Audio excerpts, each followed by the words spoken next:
Good morning everyone. Welcome back to our NEET IIT JEE Chemistry YouTube channel. We are going to discuss inorganic chemistry question based on PYQs. NEET 2022 का question solve करेंगे and topic will be hybridization. So question is amongst the following which one will have maximum lone pair electron repulsion। चार यहाँ पे option दे रखे हैं और हमसे ये पूछा है कि इनमें से किस में लोन पेयर रिपल्शन इलेक्ट्रॉन्स ज़्यादा होगा। तो वन बाय वन हम ये देखेंगे कि किस में लोन पेयर ज़्यादा होंगे। भाई जहाँ पे लोन पेयर ज़्यादा होंगे वहाँ पे लोन पेयर रिपल्शन भी क्या होगा, ज़्यादा। तो वन बाय वन चेक करेंगे किस में बॉन्ड पेयर है और किस में लोन पेयर प्रेजेंट है। तो यहाँ पे सबसे पहले हम ये देखेंगे, एक तो देखेंगे हाइब्रिडाइजेशन। और हाइब्रिडाइजेशन किसी भी मॉलिक्यूल का फाइंड आउट करना होता है तो सबसे पहले एन की वैल्यू फाइंड आउट करनी होती है। मीन्स क्या होता है, number of valence shell electron in central atom plus number of univalent atom और group plus minus charge divided by होता है 2। और यहाँ पे जो n है जिसको बोलते हैं हम steric number, it means number of electron pair around the central atom. जो n है वो क्या है, number of electron pair around the central atom. और उसके बाद में यहाँ पे यूनिवेलेंट एटम की बात करें, यूनिवेलेंट जो एटम होता है, यूनिवेलेंट एटम इसका मतलब है, या फिर ग्रुप, इसका मतलब होता है जो एक बॉन्ड बनाए, for example hydrogen, fluorine, chlorine etcetera. तो यूनिवेलेंट वो होंगे जो ग्रुप या एटम जो एक बॉन्ड बनाए सेंट्रल एटम के साथ में। अब अगर n की वैल्यू हम अगर कैलकुलेट करते हैं इस फॉर्मूले से और n की वैल्यू आ जाती है 2, तो हाइब्रिडाइजेशन हो जाएगा sp3 आता है तो sp2, 4 आती है वैल्यू तो sp3, 5 होता है तो sp3d, 6 होता है तो sp3d2, 7 होता है तो sp3d3। ये होता है हाइब्रिडाइजेशन। वन बाय वन जितने भी मॉलिक्यूल है चार ऑप्शन में से वो हम चेक कर लेते हैं किस में कितने लोन पेयर वगैरह प्रेजेंट है। तो ये है जीनोन का फ्लोराइड। इसमें अगर हम n की वैल्यू फाइंड आउट करते हैं तो वैलेंस सेल के इलेक्ट्रॉन हो गए 8 और फ्लोरीन जो है वो है यूनिवेलेंट, तो 2 फ्लोरीन है तो +2 डिवाइडेड बाई 2। जब सोल्व करते हैं 10/2 तो n की वैल्यू आ जाती है 5। और जब n की वैल्यू 5 होती है तो हाइब्रिडाइजेशन विल बी sp3d। अब यहाँ पे अगर शेप देखें, ज्योमेट्री देखें तो अगर देखें तो क्या होगी, ये होता है TBP, ट्राइगोनल बाई पिरामिडल। तो ये है जीनोन और इसमें हम रखेंगे, यहाँ पे लोन पेयर आ जाएगा, ये है लोन पेयर, ये है लोन पेयर, इसके बाद यहाँ पे भी लोन पेयर और यहाँ आ जाएगा फ्लोरीन। तो इस एग्जाम्पल में जो लोन पेयर है वो कितने आ रहे हैं, 3। इसके बाद में और जो ज्योमेट्री है वो क्या आ रही है, लीनियर, क्योंकि ये क्या है, लीनियर। अब देखते हैं हम second example.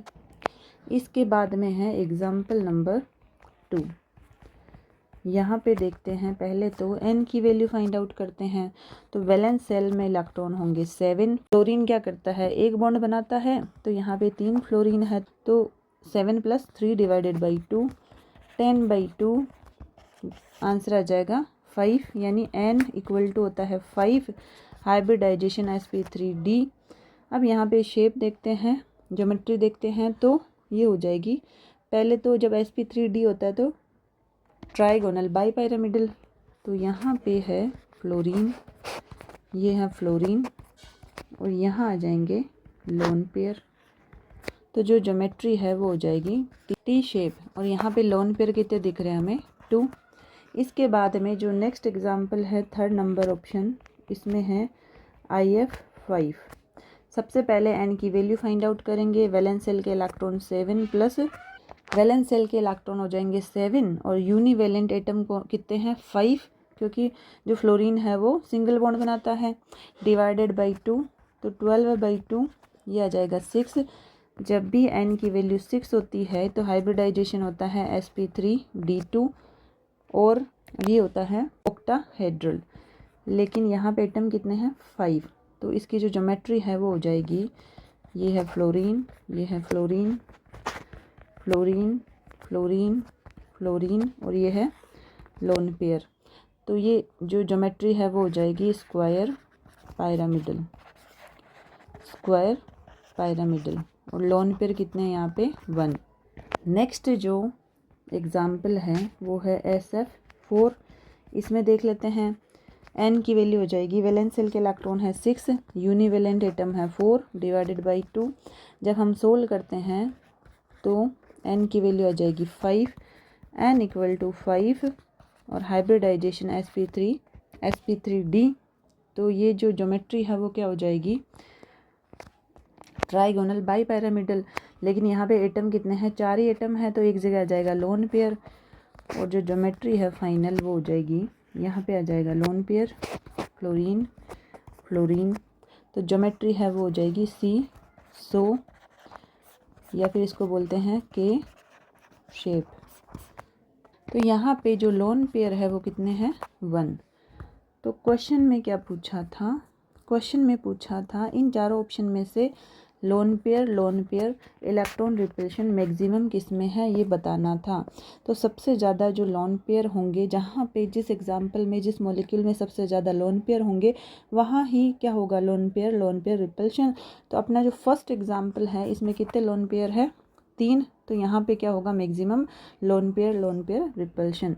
So option will be first option. तो करना क्या था इस क्वेश्चन में, 4 यहाँ मॉलिक्यूल गिवन है और इनमें ये देखना है कि मैक्सिमम लोन पेयर रिपल्शन किस में है। सबसे पहले हमें ये पता होना चाहिए कि किस मॉलिक्यूल में कितने लोन पेयर प्रेजेंट है। तो इसके लिए हम निकालते हैं इनका हाइब्रिडाइजेशन। फॉर्मूला होता है n, जिसको बोलते हैं steric number, means number of valence shell electron in central atom plus number of univalent atom और ग्रुप। n है यहाँ पे स्टेरिक नंबर और n = होता है number of valence shell electron in central atom plus number of univalent atom और group plus minus charge divided by 2। n है number of electron pair around the central atom, univalent atom और group का मतलब होता है जहाँ पे एक बॉन्ड बने सेंट्रल मेटल एटम के साथ में, for example hydrogen, fluorine, chlorine etcetera. n = अगर n 2 वैल्यू मिलती है तो हाइब्रिडाइजेशन हो जाएगा sp3 होता है तो sp2, 4 होता है तो sp3d, 5 है तो sp3d, 6 है तो sp3d2, 7 है तो sp3d3। 1 बाई 1 हम चारों मॉलिक्यूल में लोन पेयर देख लेते हैं, चेक करते हैं। जो फर्स्ट एग्जाम्पल है उसमें वैलेंस शेल में इलेक्ट्रॉन जिनोन में कितने होते हैं 8 प्लस यूनिवेलेंट एटम जो एक बॉन्ड बनाए सेंट्रल एटम के साथ में वो है 2 फ्लोरीन, तो 8 + 2 डिवाइडेड बाई 2।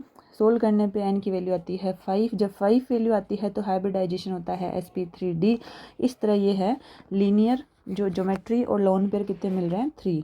सेकेंड एग्जाम्पल में जब n की वैल्यू फाइंड आउट करते हैं तो वैलेंस शेल में इलेक्ट्रॉन है क्लोरीन में 7 प्लस यूनिवेलेंट एटम हो गए 3 डिवाइडेड बाई 2। सोल्व करने पे वैल्यू आती है 5। जब वैल्यू 5 आती है तो हाइब्रिडाइजेशन होता है sp3d और इस तरह से ये है टी शेप और लोन पेयर कितने हैं 2। थर्ड एग्जाम्पल में जो आयोडीन है उसके वैलेंस शेल में इलेक्ट्रॉन होंगे 7 plus 5 univalent atom divided by 2। Solve करने पे वैल्यू मिली 6, तो हाइब्रिडाइजेशन हो गया sp3d2। सोल्व करने पे n की वैल्यू मिली 6, तो हाइब्रिडाइजेशन है sp3d2 और इस तरह से इसकी ज्योमेट्री मिलती है स्क्वायर पायरामिडल, लोन पेयर होंगे 1। जो SF4 है इसमें वैलेंस शेल में इलेक्ट्रॉन है 6, यूनिवेलेंट एटम है प्लस 4 डिवाइडेड बाई 2। सोल्व करने पे वैल्यू मिलती है 5। जब 5 वैल्यू होती है तो हाइब्रिडाइजेशन होता है sp3d और इस तरह से ये है सीसो या फिर के शेप, लोन पेयर है 1। तो चारों एग्जाम्पल, चारों मॉलिक्यूल में सबसे ज़्यादा लोन पेयर किस में प्रेजेंट है फर्स्ट एग्जाम्पल में। So answer will be first option. So that's all for today. Remaining part we will continue in the next class. Thank you so much for attending the class. Take care of yourself. Bye.